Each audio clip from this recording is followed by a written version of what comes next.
Welcome, everybody, to another episode of Badger Pack Sports. Today, we are going to be getting into your Green Bay Packers. We got, you know, training camp going on right now. Just super excited for that. So got my boy here, Justin, like always, ready to talk some Packers. Justin, how's it going? It's going, man. For those that don't follow our Badger coverage, we are back. We are ready to go. We have had a lot going on in life. Yep. And Robbie, in your softball endeavors, me, we had we welcomed our second child into the world early May. And then speaking of Green Bay and Green Bay Packers, I'm living in the shadows of Lambeau, just across the Fox River on the east side there. So my wife and I just bought a house over here in Green Bay, and actually tomorrow night I will be taking my 2-year-old son into Lambeau for the first time for family night. Looking forward to it. Seeing some of these guys we're going to talk about in action live in practice, pretty excited. I think my kid's more excited about the fireworks and probably a soda or a hot dog or something in between. So No. I'm pumped, man. I'm ready for football season. What's going on with you, Robbie? How are you doing? Yeah, I'm doing good. It's been a while since we talked. Last time did an episode was right before the draft. So no, just kind of want to jump right into that draft topic. And I was clamoring for my boy Matthew Golden, and being there, you and me at the draft, and Mark Murphy just goes, you know, for the first time in Packer history, you know, or First no, time in 20-something and years. yeah, in like 20 something years. I mean, we all knew it was wide receiver. It's like I knew it was going to be Golden. Like I was just so excited at that point in time to have him come out. That was great. Um, and just hearing about him in camp, he's been doing well. We'll probably get into the corners a little bit later, but I'm like, is it because Matthew Golden's so good, or is it because he's going against Carrington Valentine? But either way, a lot of I highlights will on the Packer say, pages. It's I like will I'm say excited. though, I'm excited for the Golden Boy. how excited are you that he's number 22? How does that make you feel? I don't mind the 22. That's a Michael Red. Milwaukee Bucks. Michael Red. Yeah, different sport, but it's like double deuces, man. It's like peace. Get out of here. It's Michael like he gonna Red. be gone, gone. Yeah, I mean, you mentioned, we talked about the draft. It was a blast. We had a good time. Yeah, Mark Murphy did say for the first time in 20-something years, it felt like we were standing there for like 20 plus years. The yeah. amount of waiting and commercial breaks, people throwing up around us and leaving, and Uh, coming it back was and throwing up again. right. It was, we had a Bears fan next to us who was not Yep, happy with the Colston Loveland pick and angrily left the scene yep, after pick 9 or 10. I forgot where she got the pick. They were 10th.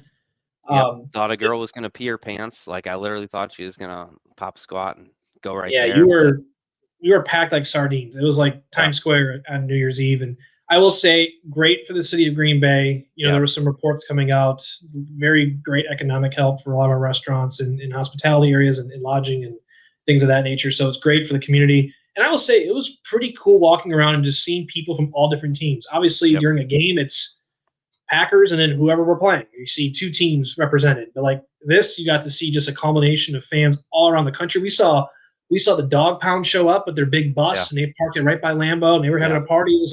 It was pretty cool just to see these fans, and it just tells you, because like I get these debates with friends all the time. Like people think the NFL is garbage. It's like the NFL is king. Like we stood outside for what 7, 8, 9 hours to hear names called off a piece of paper. yeah, Like that just shows you how incredible this sport is, how the NFL, these contracts that are being cut out, these TV deals, the cap keeps going up. Like business is booming in the NFL, and we just happen to be fans of the best franchise in the whole entire league, the Green Bay yep. Packers, which is exciting. But that was just my quick thoughts on the draft. I thought it was awesome. I know it Oh yeah, happened a while ago, but you mentioned your boy Matthew Golden, my boy Savion Williams, who I yep, talked about in one of our early draft episodes, got drafted, which I think shocked both of us. And yeah, I know you're a little more skeptical on the TCU receivers. Me, I was pretty excited. I love the Swiss Army knife mentality with him. yep. Kind of that poor man's Debo Samuel, Cordell or Patterson type of skill set. We'll see if he puts it together. He's been battling a concussion at camp, so it's been a little up and down. Maybe we'll see him. I'll see him tomorrow night at family night and give you a first-hand view of Savion Williams. But that was my thoughts on the draft. Pretty sweet, man. Yeah, no, Savion Williams, I mean, we kind of talked about him. I mean, Trey Harris got drafted already. So when it came down to, having Savion Williams on the board, I really didn't mind the pick. I do think he's versatile. I think it helps kind of free up Jayden Reed. I think he got two guys who can kind of be in that same position. So I think that's good. But unfortunately, it's like those two receivers are like all I was really excited for in this draft, which is kind of sad. It's like the Belton pick. I mean, feel like I've gotten used to the Packers taking them fourth or fifth round, going with an offensive lineman. But I mean, if they saw something in him, clearly Walker's probably going to be gone after this year. I think that's just a money thing. Don't think they're going to want to pay him the money that he's going to be demanding on the open market. So, but no, the draft was exciting. Happy to be there, and then just excited about the two wide receivers we got, and hopefully this offense can keep moving forward. Yeah, and I'll say like just my closing thoughts on the draft. I think the Belton pick kind of spells something's coming down the pipeline with the offensive line. I mean, given Yep. we invested that first round pick last year in Jordan Morgan, and then now with Belton. Yep. And the Um, free agency pickup of yep, Aaron Banks. Banks. Yeah, so lots of shuffling in the offensive line, which is interesting. I mean, I tend to trust the staff with the offensive line evaluation because our offensive line unit as a whole tends to be above average. The league tends to look at the Packers as a highly rated offensive line. Though in the Eagle playoff game, I think we just got so banged up so quickly, and it Yeah. didn't look great. But as a whole, I do trust it. I didn't love the pick either, but I will say I will reserve judgment on that to see kind of what the big picture move is with Yep. the offensive line. But let's pivot off the draft. Let's talk camp. Like, what are we're a lot. If you're on Twitter, if you're on Discord, you're on whatever social media platform, you're seeing news pop left and right. Robbie, what's been sticking out to you in these first week and a half, 2 weeks of practice? Yeah, I think the big thing that I've been hearing is just the control that Jordan Love has this year, entering his third year. I think, even last year you can say that he didn't have as great of a year, but I definitely think he proved he still belongs. I mean, he was injured, so he didn't look as good, but I would definitely say that, I mean, he's still a very good starting caliber quarterback. And I think he's going to look to improve on that this year. Jacob's still looking good as always. I think, like I said, bringing him up again.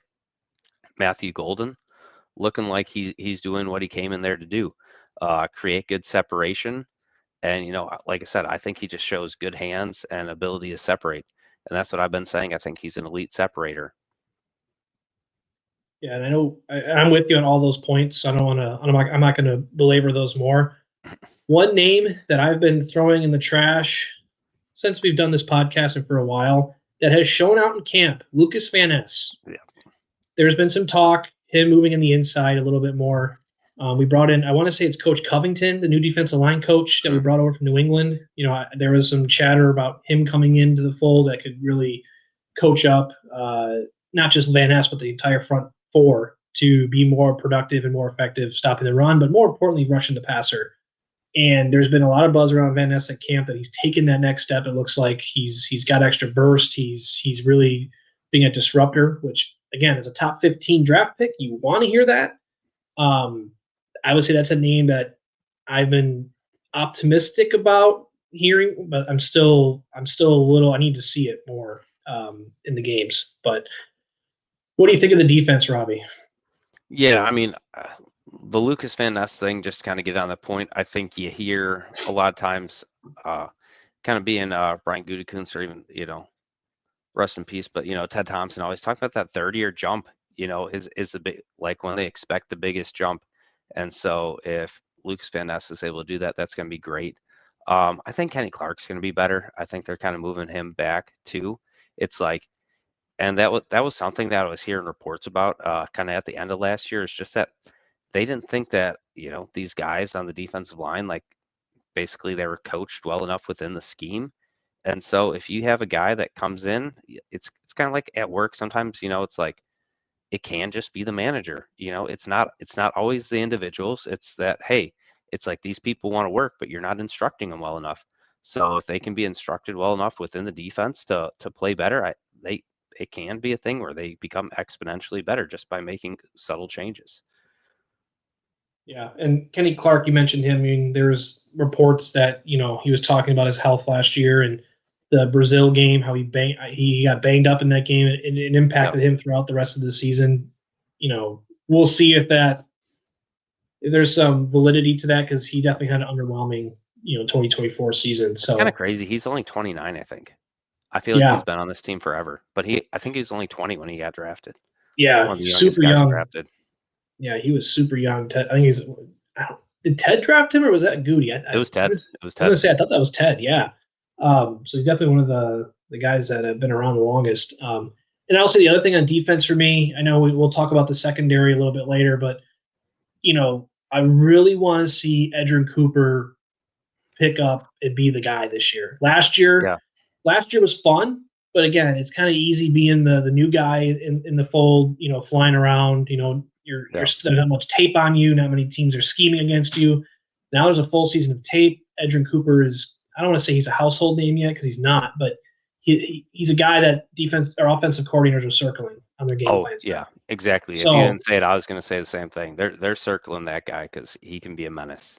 right, so I Uh, just want to see can he elevate, not have a sophomore slump, stay healthy, but really take that leadership of the defense because Quay Walker's been out this camp. Like he had off yep. season anklet surgery, so he's been suited up but not participating in team drills. So it's been Edrin Cooper, and then another guy you want to talk about is Isaiah Simmons that we brought Oh into yeah. the fold. We've been hearing a lot about Isaiah. Oh yeah. No, Isaiah Simmons. I mean, that dude's. I mean, he's an athletic freak. I mean, in all honesty, like when he got drafted, what was he? Did he run like a 4.4 40? Oh, it I was know it was quick. low. I want It to know. was I almost want to say it was 4.3, but I don't think so. But it was low, and so it's like it was just a guy that I think he kind of tweener, maybe a little small at the time when he came in. But it's like, hey, it's like I think that's the way the NFL is going now, and it's like the Packers defensive scheme kind of clearly has a fit for how these guys play, and if he's a good fit, I mean, you look at somebody like Zach Bond, drafted by the Saints, couldn't really find a spot, and then he goes to a place like New Orleans and starts killing it for them, and it's like, to or Philly. To not Philly. to Philly. I said New Orleans Saints, but yeah, so Yeah. he goes to Philly and kills it there. I mean, it's like sometimes that all it takes. Like I said, sometimes it's the manager, sometimes it's just, hey, you get somebody in a new position. It's like, and that's hopefully what Isaiah Simmons is. And it's like, then you have, I mean, if Quay Walker comes back and is healthy, now all of a sudden you have three talented guys. And And you got that is a McDuffie. great position to be in. Yep. And we just extended McDuffie. Is a solid special teamer and a guy that can plug in a hole Yep. for an injury. Like I think our linebacker room is pretty solid. To your point, and Isaiah Simmons 40, he ran a 4.39 in the 2020 Yep. combine. I was gonna say, I almost wanted to say it was a 4.3 something, but I'm like, oh, I know it was at least a 4.4. Yeah. So no, I'm pumped about Isaiah Simmons. He was a guy I liked a lot in the draft. I think Arizona drafted him, if I'm not mistaken. It's like a And top then he 10 went to the pick. Giants. And I think he went from Arizona to the Giants, if I'm Yeah. not mistaken. Um, let's just say no slight, our boy Eilers who listens to the show, big Cardinals fan. I would say I think he'd be the first to admit that maybe Green Bay is probably a more of a higher class organization and can get more out of players Yeah. historically. And the Giants have been a train wreck since Eli's left town and Tom Coughlin. So Yep. maybe Simmons just needed a breath of fresh air. And one thing you hear, in me living in Green Bay, I see it firsthand. There's not much to do here. When you're a football player for the Packers, like you live, you breathe, you sleep football. Yep. Like, Well, in a way, I think it was good to hear. I think it was Josh Jacobs talking about it, but he's like, the nice thing about Green Bay, and I think Matt LaFleur talked about it too. But when you get done, you're done. You don't have all this extra stuff that the team makes you do. And LaFleur said you got to be responsible about that, but there's not that much to do. But it's like you're done at like 4 o'clock. All these yeah, other places, they're like, you're not done till like 7 o'clock. So I mean, that's a great thing. Like, you know, as you get older, it's like if you don't want to necessarily go out and enjoy all the partying and you want to be on a good football team, Green Bay's the place to be. right. And it's a great place to be in a community as well. It loves the team. And Yep. um, but no, I think we transition to the secondary, and I think this is where there's a lot of polarizing opinions. I see your facial expression is saying it all. I will let you step up to the plate and just kind of give your thoughts on. I think we can both agree the safety room's pretty solid with Xavier McKinney and Evan Williams and Javon Bullard, which I expect some more out of him this year. But I think we're both there. I think it's the corner specifically where we're like, what is going on? Yeah, no, I mean, I think Keyshawn Nixon kind of, it's like, I know he wants to be the number one now, basically, outside corner. So, I mean, he basically said he didn't want to be a part of the kick return duties anymore. Understandably, it's like if he wants to be the number one guy, I think that makes sense that he gets taken off that. But then it's like Carrington Valentine.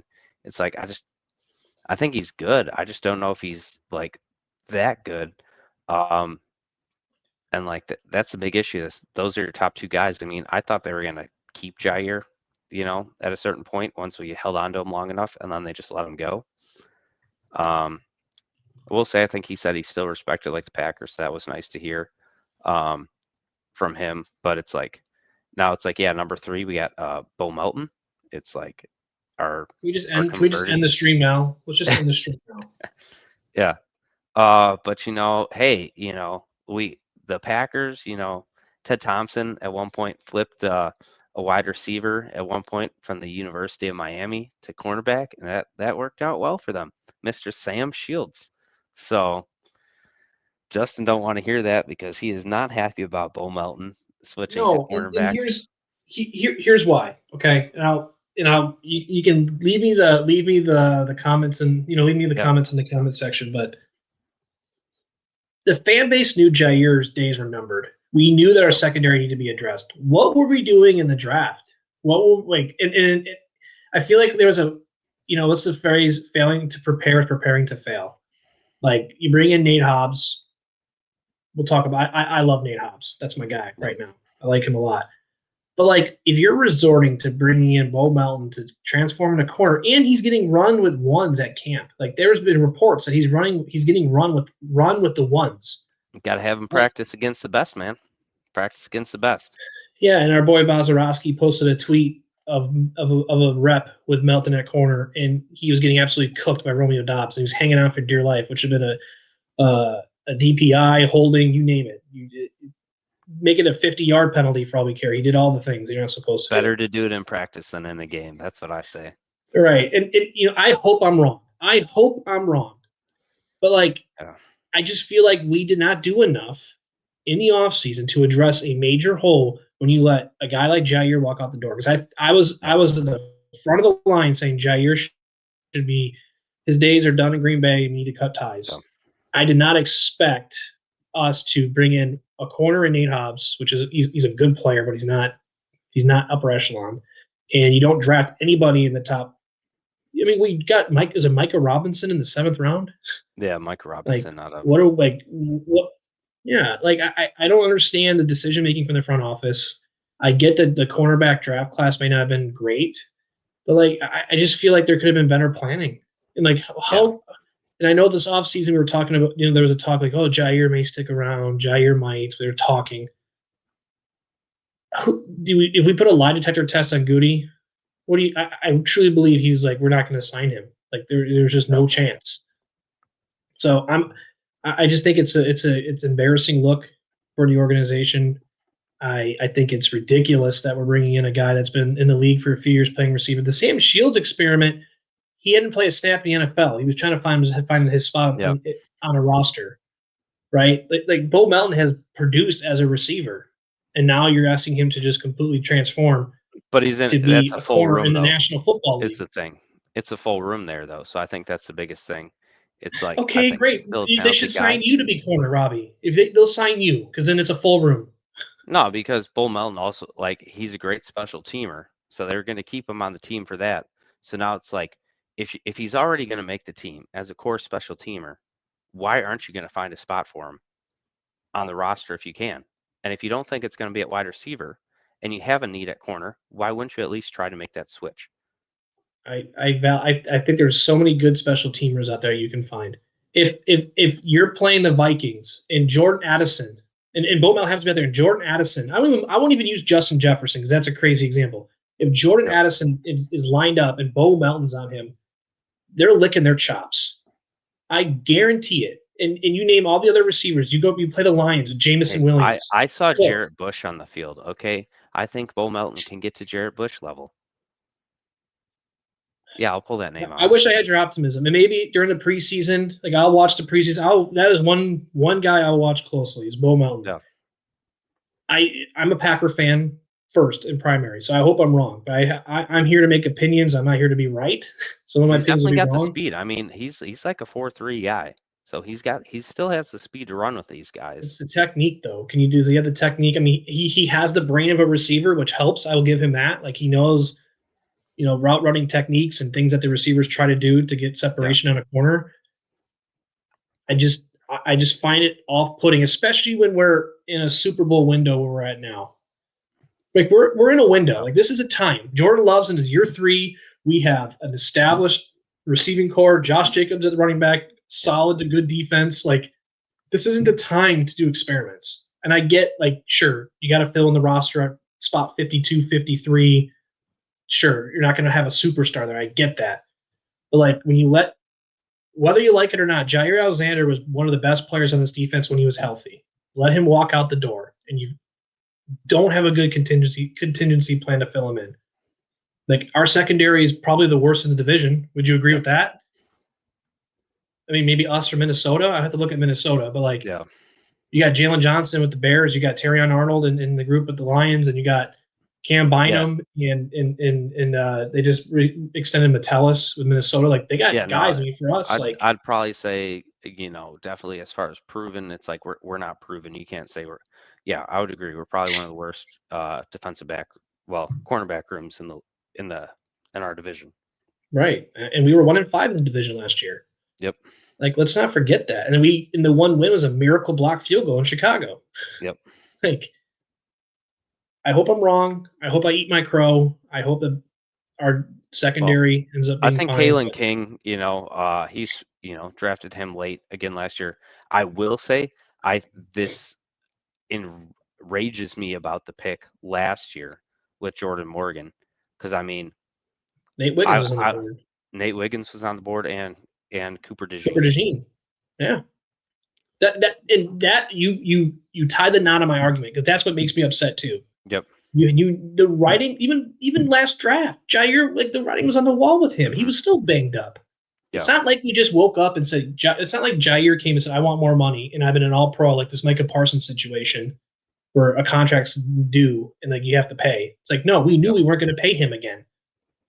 I was going to say, if anything, the pressure that I see, it's not even on Nixon at this point. It's on Carrington Valentine, personally.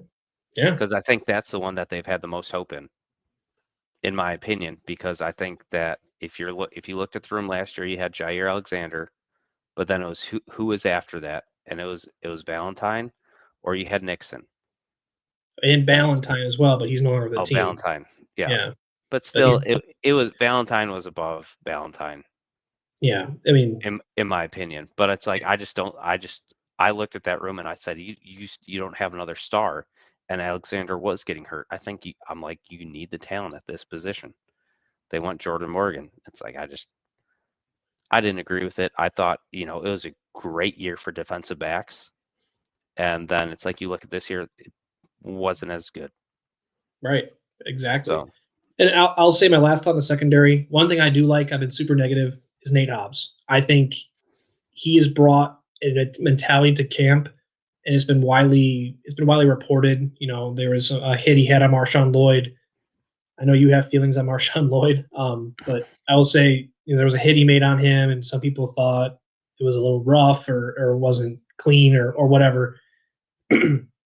I wasn't there to see it. There was no clip of it. But what I'll say is what I've been hearing is that he's been bringing an edge to the defense. I think as a Packer fan, I think we've been thirsty for a dude on the defensive side of the ball that teams feared.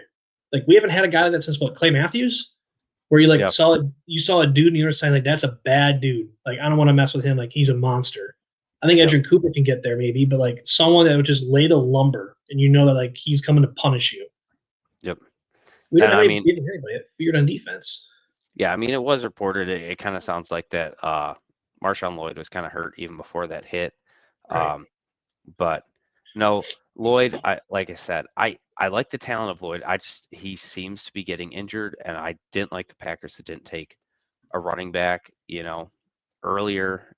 You know, it's like I think they needed another guy. I like at the Bears game, it just looked like once Jacobs went out there, it's like the other guys did well, but I just don't think they did well enough. And so that's kind of where my opinion started going. And I'm just like, if we had Lloyd, I think he'd be good, but it just doesn't seem like that's going to happen. He just last year he got hurt, then he got better a little bit, then he was gone. So it's like that's That just makes kind of no what I'm true. thinking there. Um, but yeah, no. So, but it's like I think the offense is going to be good. We at least got Jacobs, we got Love, and looking good at the wide receiver position. But just to kind of end this one with a kicker, so happy to have Brandon McManus on this team. It's like Amen, brother. Amen.